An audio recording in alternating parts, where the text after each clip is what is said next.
Alright, last one. Wish me luck. Yeah, I know. There's no way they're gonna give me characters on the free rolls, dude. There's no way. Oh! Tough and manly.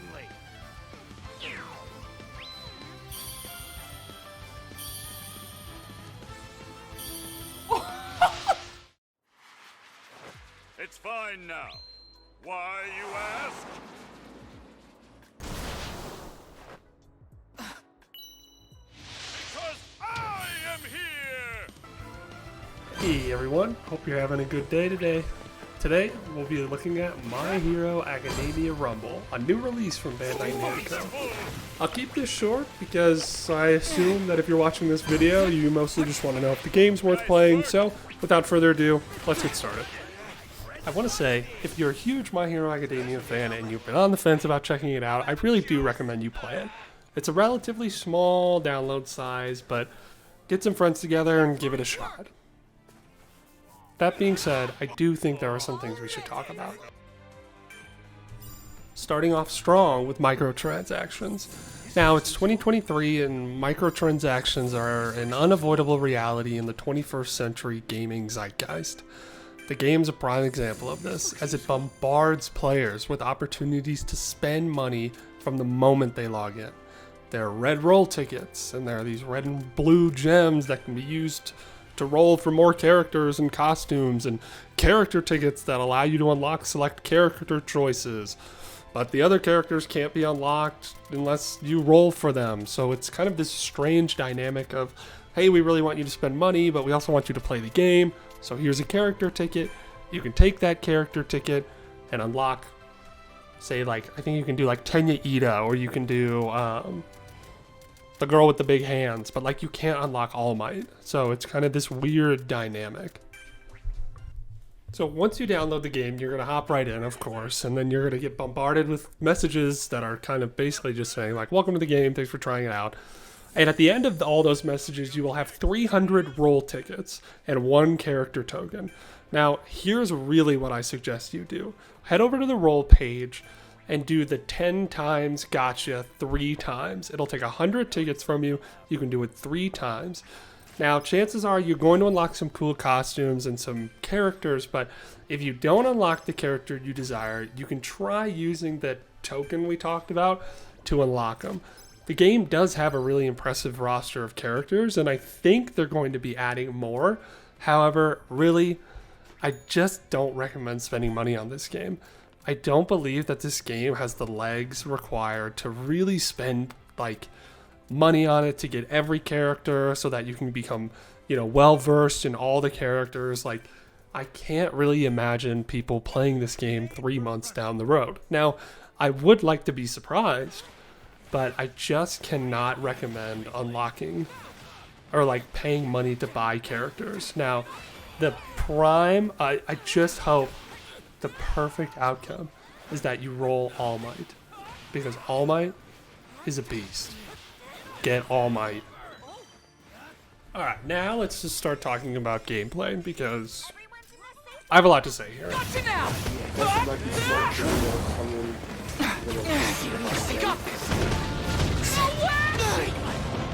Not yet. Enemy attack. What a pain. Right above the bin. Continue. Right here. The enemy's attacking. Watch out. That was anticlimactic. Get back to. No way. Damn. Damn, dude. TTK in this game is ridiculous. This is really hard. I got pissed off. Like a lot.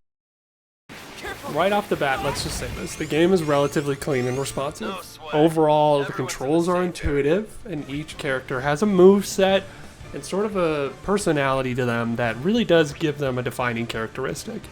Now, you can choose, I think there are 5 class groups that the characters fall into.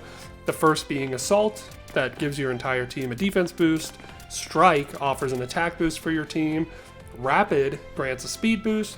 Support types boost the effect of recovery items. And technical types can increase the reload speed of your attacks. So choosing your team structure is actually really important, and it can mean the difference between you and your squad winning fights and you and your squad just getting absolutely destroyed like I did over and over and over again. So choose your team wisely. Choose your characters wisely. Now, in the actual matches, in the actual gameplay, things can get a little crazy. Things can devolve rapidly with these rapidly evolving battlefields and characters leveling up at different times. If you go up against a team with more health, more shields, or even just higher level stuff than you, it can be a really one-sided battle. I played on stream with my friend Tony and my longtime viewer and just friend Freedom, and man, we struggled. We just couldn't really find a rhythm. It was difficult deciding whether we should go and level up the whole game, we should hide, or we should third party, or we should fight. And honestly, the choice of leveling up and fighting is really the wheel that pushes this game forward.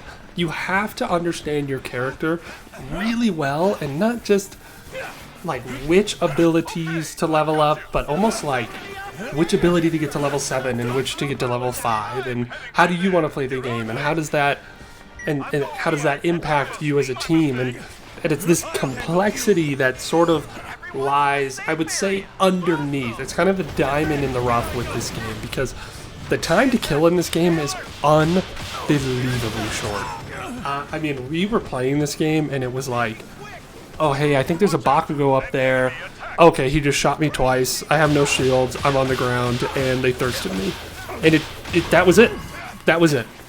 The time to kill is frustrating because I felt like no matter how well I understood the mechanics of the game and the character I was playing, I just was not going to be able to win fights outside of third-partying teams. The movesets are kind of unbalanced, and if you play with a character like Deku, All Might, or Bakugo, you can absolutely just snipe people, and then they just can't get up, and that's it.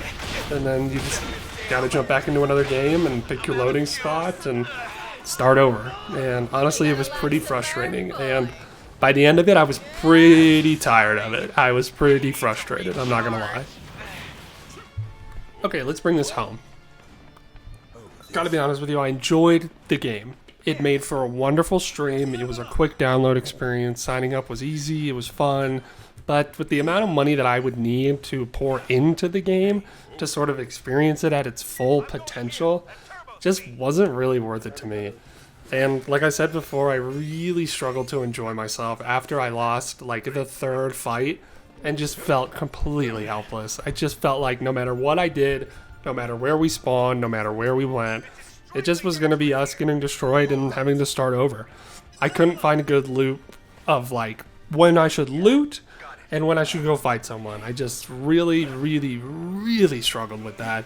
The fast-paced action of the game, it does seem a little bit unbalanced at times, where the game would go and it would be like, okay, I see the guy over there, but it was hard to turn the camera, or he was running really fast, and it just sort of created a little bit of an unbalance in power for some of the characters. And I eventually just got to a point where I was kind of like, do I want to really like keep playing this game and sort of put in the resources needed to get better characters, or to like really kind of like reach the peak of the game, or do I just kind of want to set it aside? And I decided to set it aside, and that might not be the option for you. You might be like, hey man, I got a credit card, I ain't gotta pay, I gotta do the down payment on this, like I'm ready to go. But that just wasn't it for me.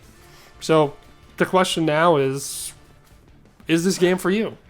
And I'm going to say this. If you're a huge My Hero Academia fan and don't mind kind of a frustratingly steep learning curve with a new Battle Royale, give it a shot. If you can grab 2 friends and be like, hey, we're going to try the My Hero Academia, I can promise you this, you are going to have a great time. But I just can't promise you're going to get any wins.